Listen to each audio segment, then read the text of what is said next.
At its very core, drug science must remain independent. This means we don't accept sponsorships. It's with the support of the drug science community we're able to do this and make the podcast in the first place. If you're able to become a drug science community member and support the show, you too will be supporting the dissemination of evidence-based drug policies. Without you, none of this would be possible. For anybody interested, there's a link in the show notes. Thank you. Hello and welcome to the Drug Science Podcast with me, David Nutt. Here we're bringing together experts and activists for a rational, honest and informed conversation about drugs.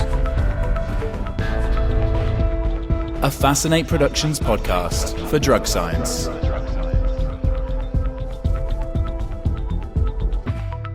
Well, welcome to this Drug Science Podcast. I'm David Nutt, and today I've got great pleasure in interviewing an old friend and a man that you've probably all heard of, Dave Nichols. And you've heard of Dave because Dave has been at the forefront of research in all sorts of different drugs over the last, many decades, Dave. You can tell us how, you can tell us when, and you can tell us why. So why don't you kick off and tell us a bit about how you got into this field and start from the beginning.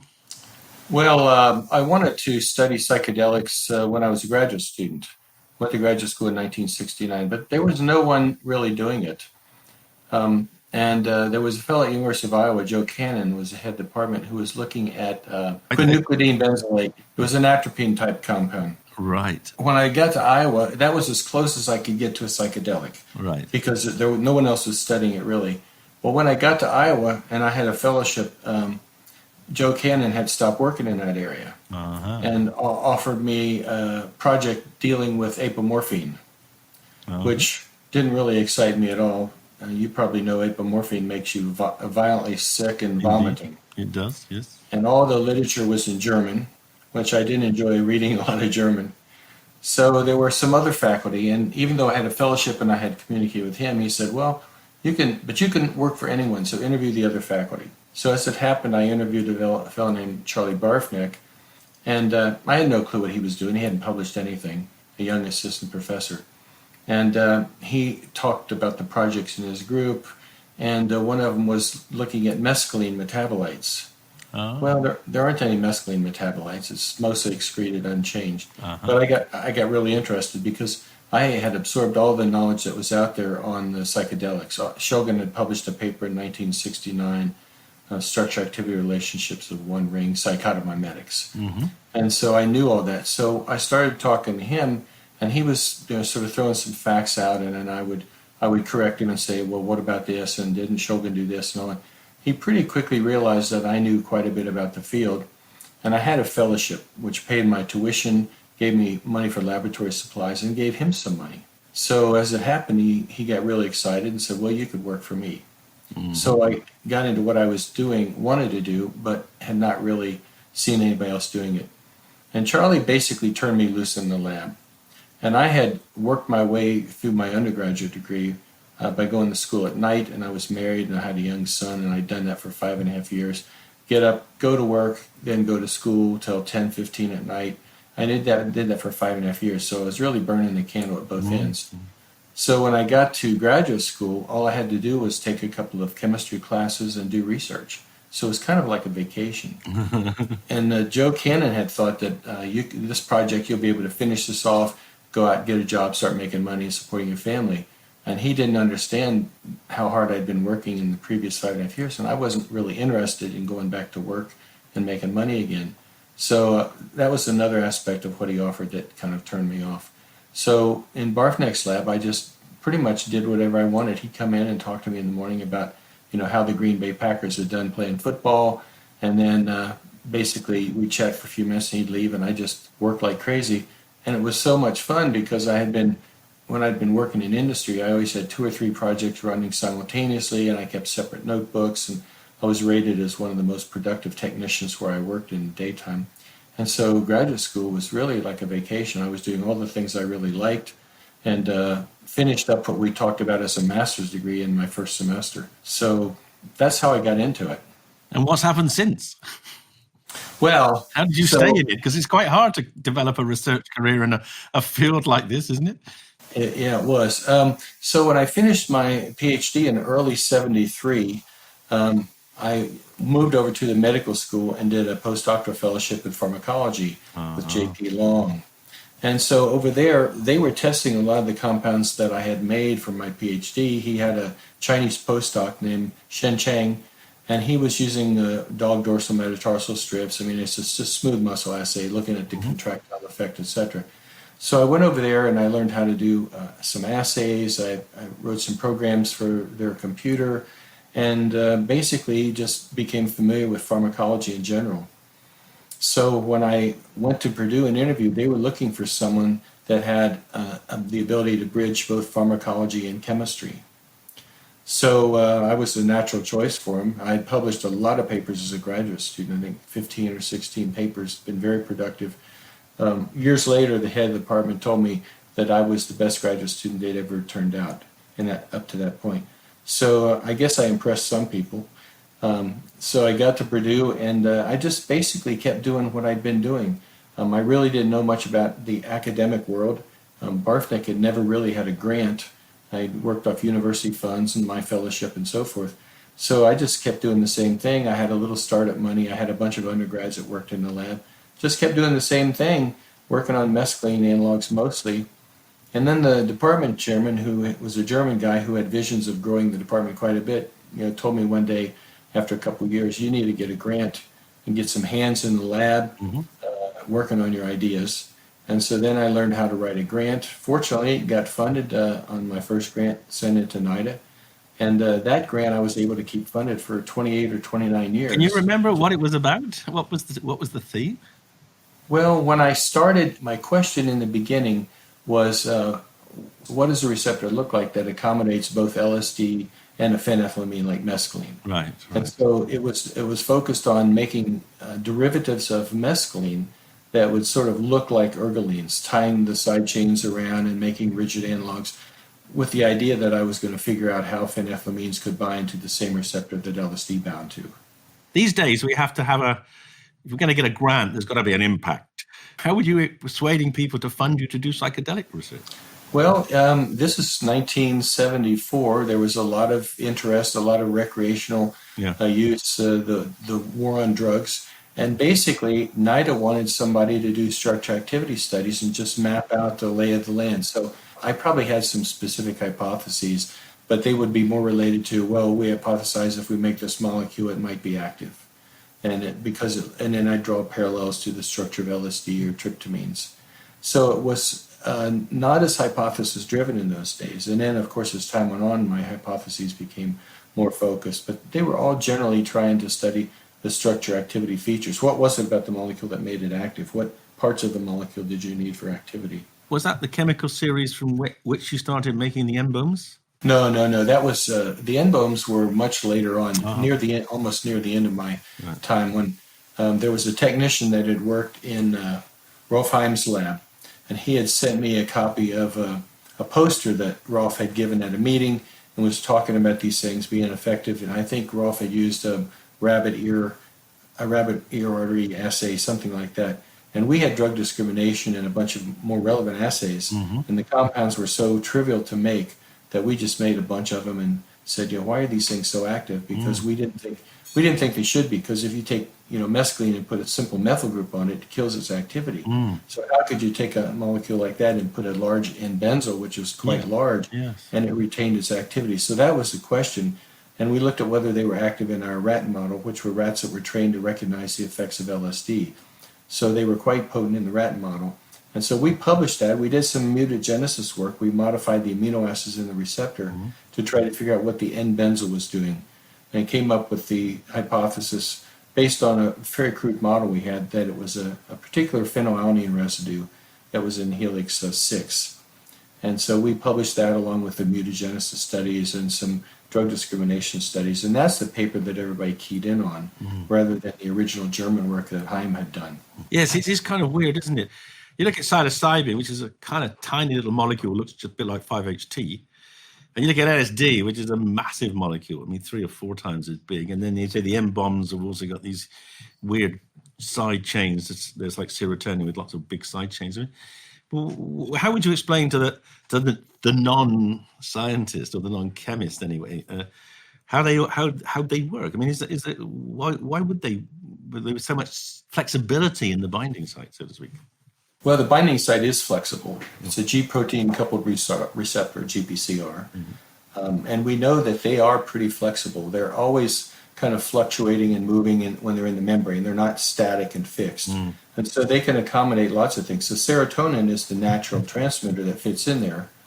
And of course, it's a very small molecule, so the receptor adapts itself to that. And then you put a large molecule like LSD and it really wedges in. It's like throwing a wrench in the cogs, kind of locks it into a specific shape. And we know from the crystal structure that was published out of the lab I'm working in 2017 that when LSD gets in, there's actually a piece of the receptor that folds over the LSD and wedges it in there, which is probably responsible for its long action and its high potency. The phenethylamines, so far as we know, we don't have any evidence that happens with any of those. But the receptor really is pretty flexible and can accommodate a pretty large variety of molecules. But you also started getting interested in MDMA. I think you became one of the sources of research MDMA for many. Was that because of serotonin, or was that because of Shulgin, or a bit of both? Really more Sasha than anything else. He had told me about MDMA early on and sent a sample before it was made illegal. And this is an interesting molecule, but it wasn't a psychedelic. No. And so I, when the campaign started to make it illegal, I thought, well, this will never be a drug. But I had met a lot of psychiatrists who had been using it in their private practice and really raved about, I had this person in therapy for 10 years and never made any progress. And I had a session with MDMA, and all of a sudden, all this stuff about childhood abuse started spilling out. And it was really incredible. This is an amazing drug that ought to be available for psychiatry. But it was my opinion that MDMA could never be commercialized because of its genesis in sort of the black market. So I thought, well, what I'll do is I'll start making analogs to see if we can find out something that has similar pharmacology, but which is completely new and novel and doesn't have its genesis in that black market, and maybe it would be something that could be commercialized. Right. I see. And so in the process, we studied a lot about what MDMA actually did, what were the elements that caused its neurotoxicity, what structural features could we modify, and really ended up finding out that serotonin was the principal neurotransmitter that was involved, and made some very specific compounds that released serotonin, were less toxic. I have no idea what the clinical effects would be, but look very similar to MDMA in sort of the rat model, but were fairly selective serotonin releasers, whereas MDMA releases serotonin, dopamine, norepinephrine is a pretty messy drug. And that was the point at which I named this class of drugs entactogens, because the DEA was calling them just substituted amphetamine hallucinogens. And I said, well, they're not hallucinogens. They don't have the same mechanism. They don't act in the same way. They don't have this postsynaptic effect. They're more like, psychostimulants like methamphetamine. And we published some papers where we pretty much pinned it down that the stereochemistry was reversed from hallucinogens. The alpha-ethyl group was inactive in hallucinogens, and the N-methylation killed the activity of hallucinogens. And yet you saw that carried over in the entactogens. So it was clearly a different class of molecule, and I wanted to distinguish it. And I didn't like empathogen, which is a name that Ralph Messner had proposed, because empathogen didn't sound scientific, and the pathogen part of it kind of stuck out and sounded kind of unsavory. And so we created this word. I tried to think for a long time, what would be a word that would describe what they do? And entactogen, which had the connotation of a drug that could reach within, sort of, which is what I thought MDMA did. Allowed people to get access to unconscious material or repressed material. I mean, some people believe that there was a deliberate ploy by the DEA to misrepresent MDMA as being both a stimulant and a psychedelic, so they could enhance the penalties, because in some states the penalties for MDMA possession were a summation of the penalties for an equivalent dose of cocaine and an equivalent dose of psychedelics. And I wonder if that was a sort of cynical reason to try to deter people from using MDMA. Yeah, I don't know. I've seen a lot of people refer to MDMA as a molecule that has both stimulant and hallucinogenic properties, which I don't like that terminology at all. Right. But I actually testified. There was a sentencing commission that met, because the penalties for MDMA were as severe as for cocaine. Yes. And I actually testified along with some other people there that this was not true, that MDMA was not as dangerous as cocaine, it wasn't addictive, it didn't produce dependence, and that they needed to reduce the penalties. So I don't know, the DEA, of course, basically is a police organization, and their mission is to keep people from using drugs, and so anything that makes people wary, LSD damages your chromosomes, or MDMA damages your brain, all these kinds of things are typical things that they use to try to discourage recreational use. But you've been there for the whole of that period when these drugs were illegal. You say you started working in '69 as a graduate. Do you sense that people have ever really listened, or are their ears just blocked to the science? I think certainly the younger generation is listening more. I think the old folks that run the country, by and large, are kind of resistant to logic, so to speak. And then you've got all these echoes from the 60s of, how dangerous they were and the hippies using them. And, so there's a pervasive notion among many of the public that these things are just still dangerous drugs. But I think there's more of a recognition now that they have beneficial properties. This is one of the reasons we push this term psychedelic. When I set up the Hefter Institute, we had to say, what was our mission going to be? And we were told, we're going to study hallucinogens. And I said, no, I don't want to do that. They're not hallucinogens. They don't produce hallucinations. They do something else, and this mind manifesting idea that they're psychedelics makes a lot more sense. And people said, no, don't talk about studying psychedelics because they'll just think you're a bunch of tie-dyed hippies. But we said, no, we're going to call them psychedelics. And that seems to be now, whereas before it was kind of a counterculture term. You see that term used quite a bit just in the lay press and the media. Whereas, of course, at the DEA and in the scientific organizations, they still call them hallucinogens. And Charlie Grob is writing a book and it's titled Medical Hallucinogens. And I said, Charlie, don't call them hallucinogens. We've been working to use this term psychedelics. He claimed he talked to the publisher about using that, and they had poo-pooed it, and I was kind of disappointed. But I really want to see that term displace hallucinogen completely for these kinds of drugs. We'll get back to the interview in just a second. I just want to thank all the drug science community members for your continued support. Without you, the dissemination of information like this would not be possible. Drug science is, and always will be, independent. This means we don't accept sponsorships. But by becoming a drug science community member, you'll be helping us bring about change. You'll also receive access to exclusive events and will be able to attend all drug science events for free. To see how to become a community member, click on the link in the show notes. Now, where were we? Let's get back to the show. Well, yes, because there are many other drugs which cause hallucinations. I think you go back to your original work with atropine analogs, they can cause bizarre hallucinations. And drugs like salvia can cause, and yet they're very different. They're not serotonergic at all. Exactly. And so you set up the Hefters. Tell people, A, why it's called Heffter, because most people won't know, and B, why you set it up, and what's its ambition. So I was doing psychedelics all those years, and I would go to scientific meetings and meet people from my generation that had taken LSD or mescaline or whatever, and we would sit and talk about, it's really a shame nobody's doing clinical studies. I was doing mouse and rat and cat studies and so forth, but that doesn't really tell you what they do. There's no spiritual component. And so we'd talk about that over a beer, and I'd say, it's really a shame. And they'd say, no one will let you study these. The government thinks they're too dangerous. I had people tell me, the government doesn't want people to take them because they'll take them and they'll become anti-war and they'll become anti-government and so forth. But I just didn't believe that. And Ann Shogan, in fact, once told me, the government will never let you study these drugs. And I just didn't believe that. And I'd talk to people and I'd say, the problem is you won't get government funding. You can do it if you're qualified, but you won't get government funding. And I told that story over and over and over. And I said, somebody should set up a private institute. And in the beginning, when I first started telling the story, I'd say, you just need an endowment of maybe $1 million. Well, it went on and on and on. And just before I set up the Hefter, I said, you'd need an endowment of maybe $10 million.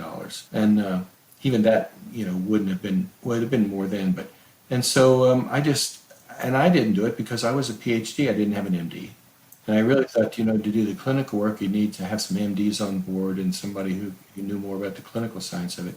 So at a certain point, I went home from one of those meetings and I was sitting, and I remember thinking to myself, you've been telling this story about a private institute for years and years, and you're going to be 80 years old sitting in your rocking chair and still telling people somebody should do this. And so I basically just grabbed the bull by the horns and called some people who I knew were sympathetic, MDs and PhDs, said, let's start a not-for-profit research institute, and let's hit up the philanthropists to get money to fund these studies. That turned out to be much more difficult than I thought. But anyway, then we had a debate about the name of the institute. In the beginning, it was going to be called the Walter Pankey Institute. But then Rick Strassman, who was supposed to be one of the original founders, said, no, that's a bad idea. People say there's hanky-panky at the Pankey.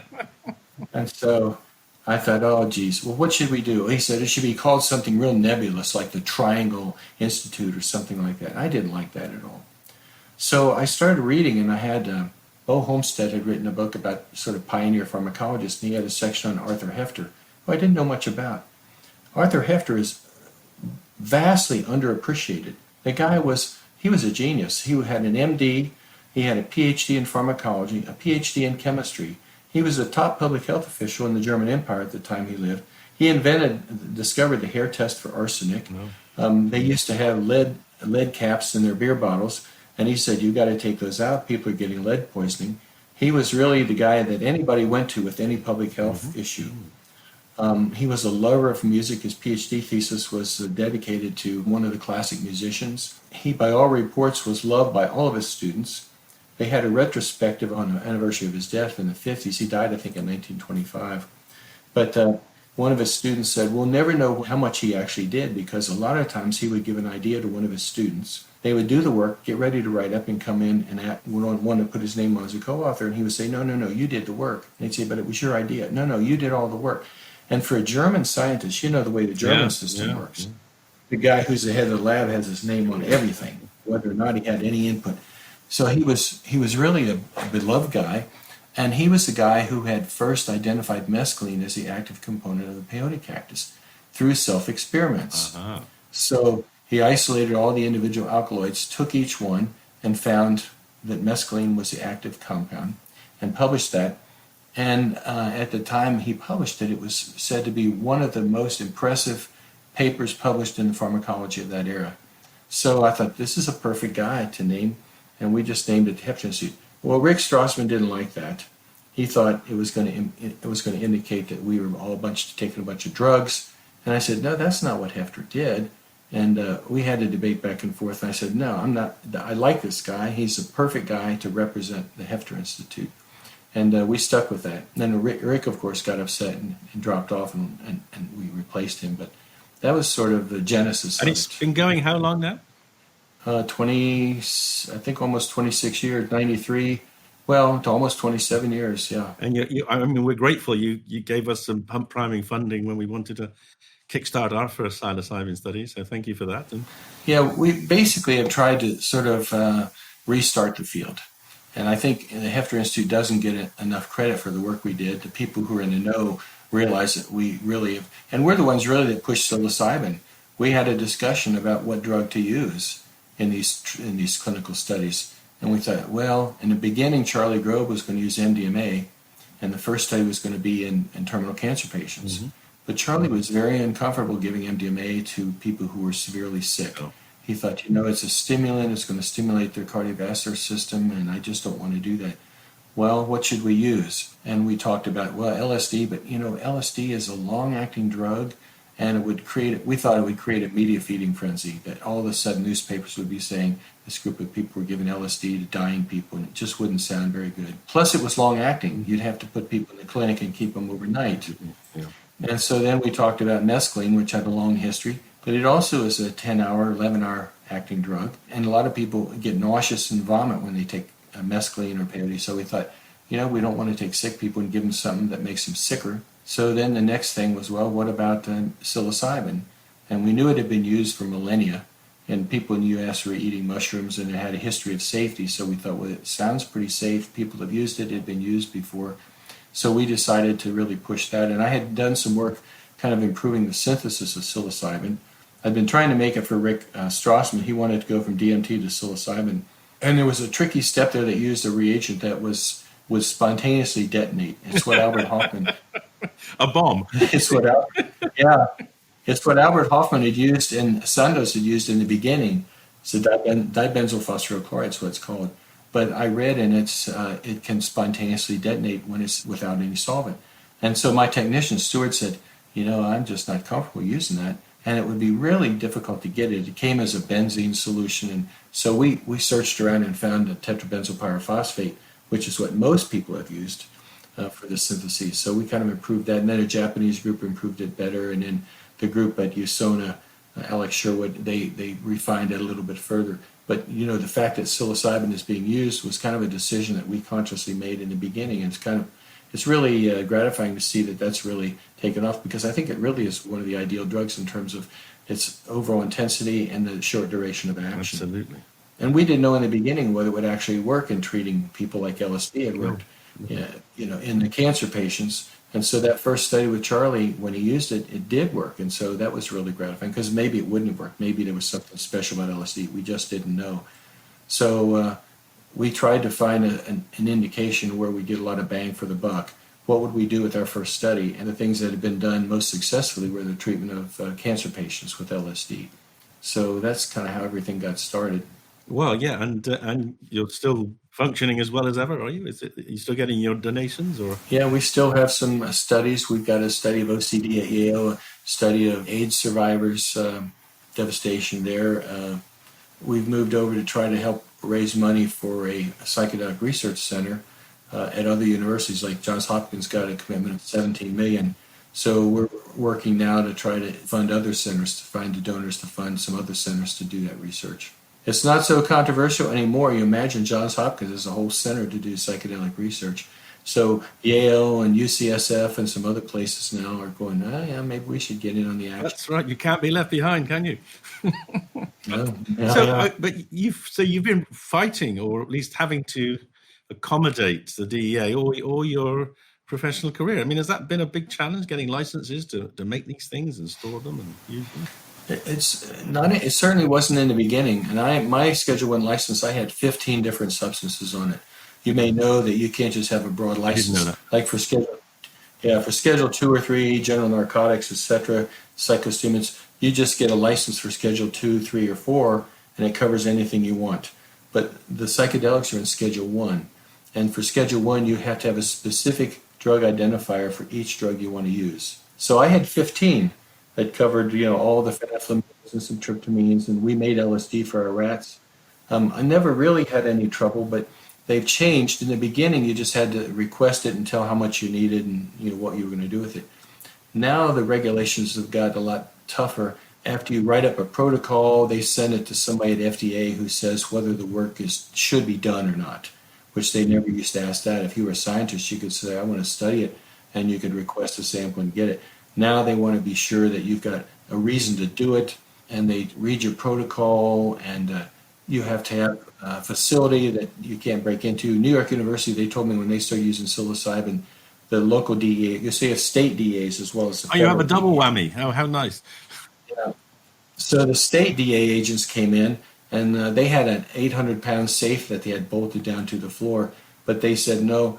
They had 1 gram of psilocybin, I think, and they said the DEA insisted that they had to take it out every day, weigh it, have somebody witness weighing it every day to make sure that none had been taken out of there. And that's just, kind of how ridiculous the regulations were. I mean, if you want to study mescaline, the dose of mescaline is 200 or 300 milligrams. If you wanted to get 10 or 15 milligrams to do a rat study, you would still have to have the appropriate safe to store it in and all the safeguards and everything. So they get a little carried away. Totally. Well, I'm glad that you've had the willpower and the resolution to fight your way through it. I mean, it's been very deleterious to research, and we've been arguing for some time in the UK that there should be what we call a de minimis amount that people can just use, and it could be different for each drug. But if it's a sub-active dose for humans, then why shouldn't chemists be allowed to work with it? Yeah, exactly. It's like the example of mescaline I just gave. It would take 200 or 300 milligrams for a human dose, and you want to get 10 or 15 milligrams, it should be something you could just buy. And also the price of it is so huge, and it's not as if anyone's going to be buying it for recreational use.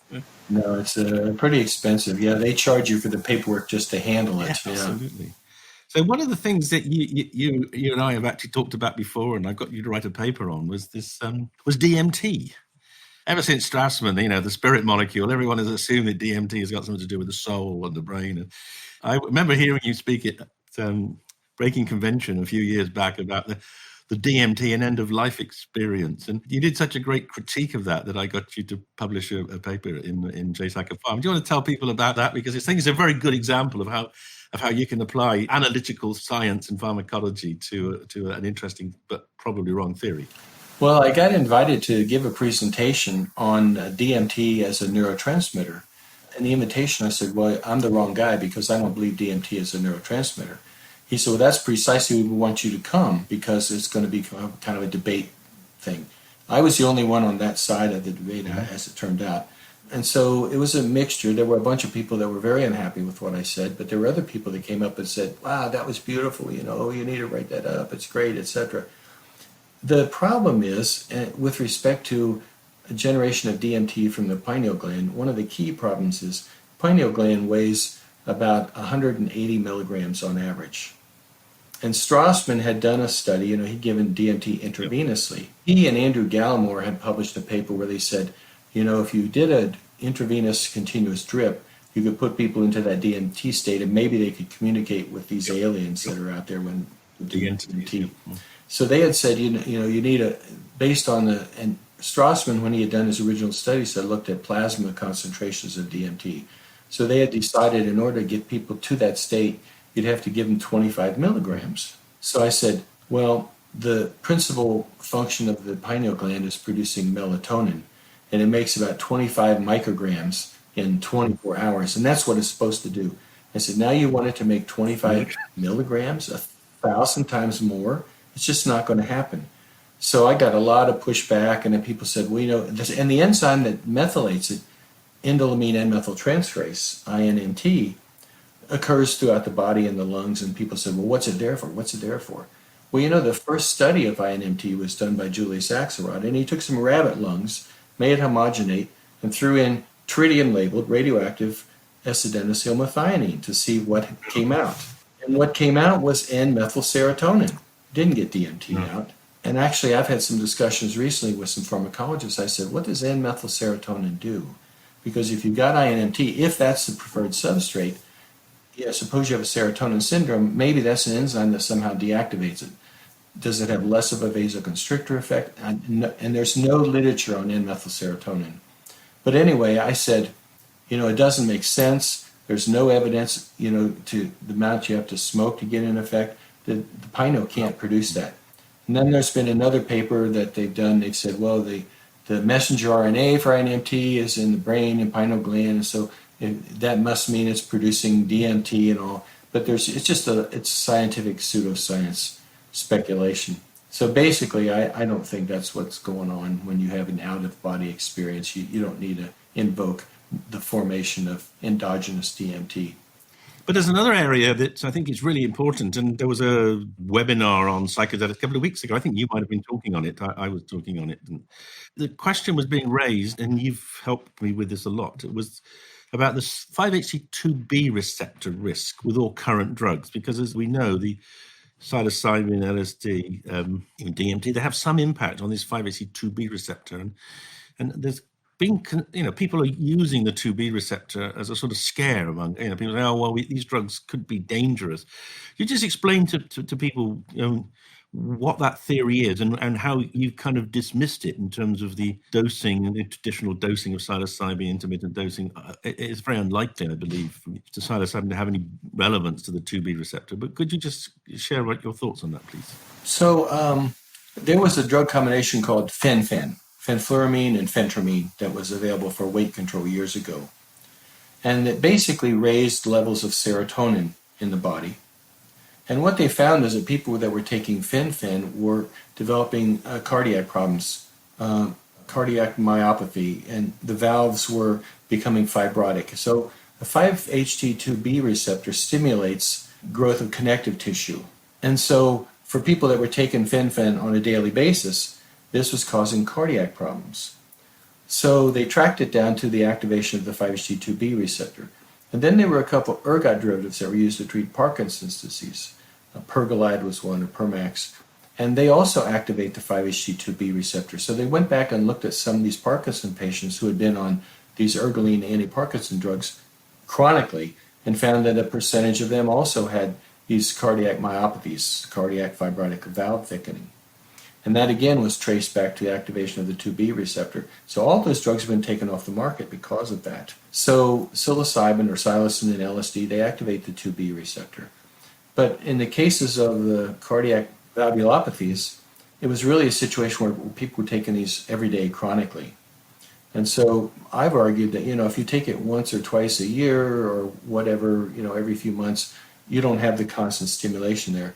My concern really was with people who were microdosing these drugs and whether or not they could produce an effect. I think LSD microdosing is possible. It could, because we know that LSD gets trapped in this 2A and the 2B receptor by this piece of the receptor that folds over. So even low doses of LSD could have a pronounced effect. And if people used it once or twice a month, even at high doses, I don't think it'd be a problem. But I was concerned because I was reading accounts on the internet of people who were microdosing every day. And I thought, this is an experiment that I'm not sure people want to try, because it may well be that they would have a problem. And, one solution for this valvulopathy is a heart transplant. So I'm not sure. I'm not sure that people who wanted to microdose with LSD on a continuous basis would be real attracted to a heart transplant. Right. But I suppose in theory you could make, and maybe you yourself have made drugs which are more 2A selective than 2B, and so you can get rid of the 2B risk, could you? We haven't seen, once we started looking at that, we haven't really seen that so much.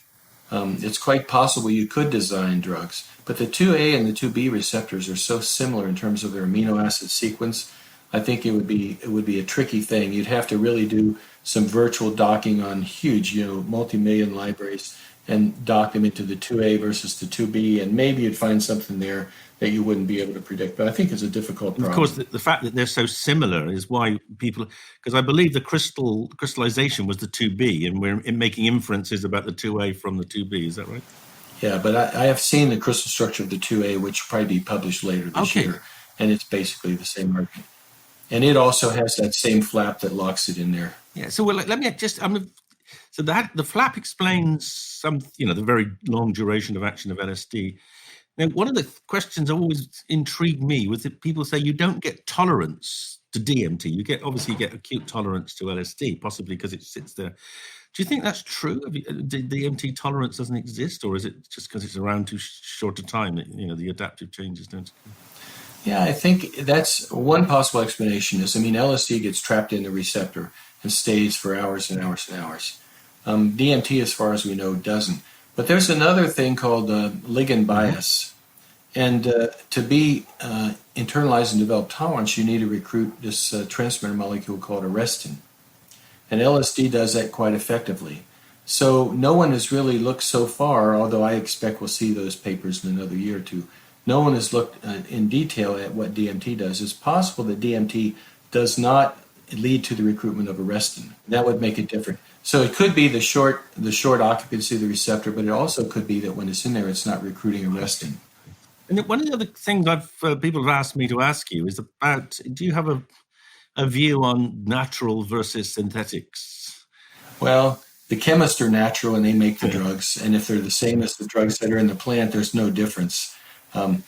People have asked me, is synthetic psilocybin the same as the stuff you get out of mushrooms? And I think it's the same. It's identical. It has the same mass spectrum and the same NMR and mass spec and all. So I don't think there's any difference. But do you think, what's your take on the sort of entourage concept? Do you think there might be other stuff in mushrooms like there's other stuff in cannabis that could potentially add to the value of something like psilocybin?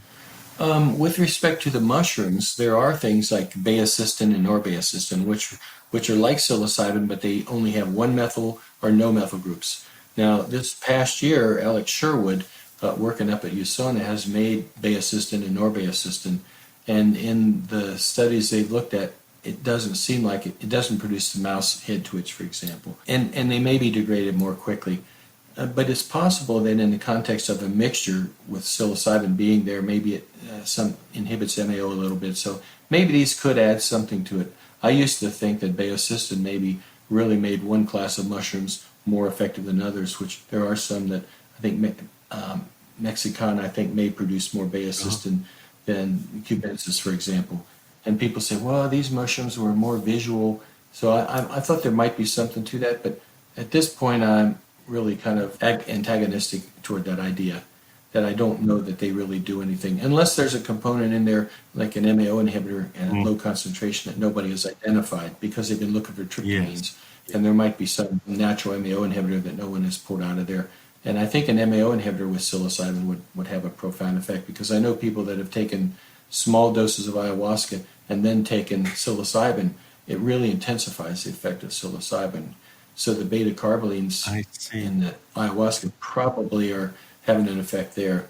So it could be that maybe you have a low concentration of an MAO inhibitor in a mushroom that nobody has actually pulled out. So it could be the case. But I think there's just a natural variability in mushrooms, where they're grown and what species they are. And so, David, you've been very much in the sort of cutting edge of the two great developments, MDMA for PTSD and psilocybin or psychedelics, which depression seems to be the primary target there. And you must be quite satisfied that you've helped push both those fields along. And which one do you think is going to get to the market first? I think MDMA probably is going to be approved first. It's in phase 3, and I think all the psilocybin studies by Compass and also Usona, they're phase 2B. So I think they'll be a year or two behind. And of course, the coronavirus is slowing everything down as far as the clinical studies. But I'll be happy if any of them get in. A woman asked me years ago, what do you see as the future of this field? And I remember telling her, and I've told this story before, I said, well, someday, probably long after I'm dead, these drugs will be available and someone will be having a midlife crisis and they'll talk to their primary care physician and he'll send them down to the corner to see the psychiatrist/shaman who uses these, and you'll do a psychedelic session and you'll get a perspective on your life and get a new outlook, etc. And she said, oh my God, you think you'll be dead by then? And I said, well, probably, but as long as the vector's going in the right direction, that's okay. So we're a lot farther along than I thought we'd be. It's really amazing. Well, David, that is in no small part down to your efforts, and not just in terms of making the drugs and bringing rationality to the debate, but also being, so communicative and being prepared to travel around the world, putting right people's misperceptions and prejudices. So thank you for doing that, and thank you for joining me on this podcast. And I'm glad to do it. I feel like it's an obligation to help to educate people that this is a breakthrough in psychiatry. It's going to change the way we look at and treat mental illness, and it's been something I've been very dedicated to. It's been a pleasure talking to you, and make sure you live long enough to see at least one of them there, right? Well, I don't have to live too much longer, so I hope I'll make it. My wife says I have to live to be 95, so that gives me 20 years. Well, anyway, stay free of the virus, and thanks again. Take care. Bye-bye.